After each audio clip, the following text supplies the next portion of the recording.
बर्तमान बड़ खबर आसला प्रयागराज असंभाल भिड़ रास्तार फसी रही लक्ष लक्ष श्रद्धालु मान गाड़ी।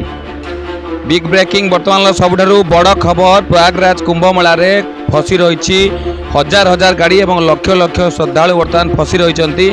बर्तमान सबुठ बड़ खबर पहुंची प्रयागराज ठारू 230 किलोमीटर पूर्वर फसी रहिले तीर्थयात्री।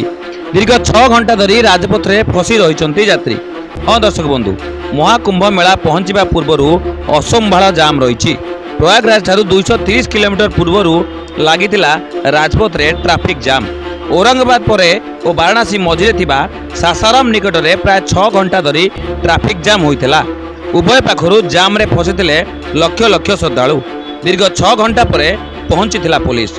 ट्राफिक संपूर्ण क्लियर हो गाड़ी गुड़िक धीरे धीरे यातायात करुच्ची सूचना मिली। Bureau report RP news.